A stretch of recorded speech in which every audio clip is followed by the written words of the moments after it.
Jā, redz, kā iegāja tas Mārtiņš dušā. Pusistabu gandrīz nopludināja. Diez viņš tāpatās iet dušā, kā viņš filmē. Nevar saprast lielā zīvē. Labsirdīgā bija mazo zīvī.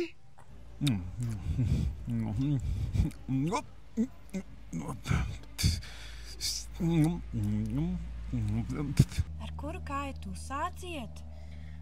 Vai nu es nezinu, es mēģināšu. Kreisā, labā, kreisā, smuki.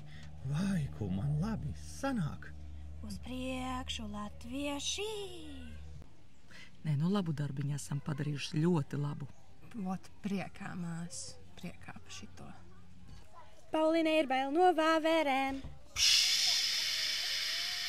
Vāveres ir foršas. Atkal ārbūs. Es gribu katru dienu ārbūs. Sieva, nepērk tik bieži, tevi beidzot ir tie ārbūs. Paldies.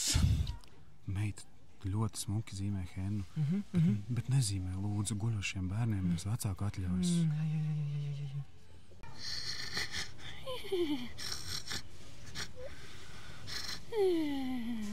Tā, un es to zupu ielēju pa taisno ķerrā, nevis ielēju grāpī, pirms es viņu vedu te augšā.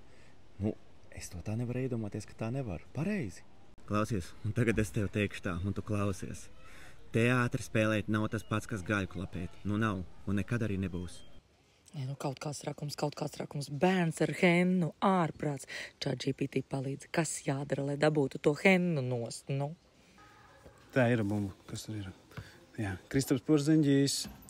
Vai, to vēlreiz to bumbu. Ātri.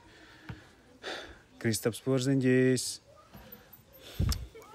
Un pamatskolā sanāca. Jā, brāļi. Šitais ir aizgājis, aizies vēl. Paskaties, drīz mēs Tatjanu pārsatīsim YouTubā. Un tā tik nākas zaļie.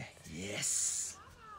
Tā, un es gribēju pateikt tikai to, ka nīkšanā ir jāpiedalās visiem. Gan pieaugušiem, gan bērniem. Tev, un arī tev, un mums visiem. Nīkšana ir obligāta.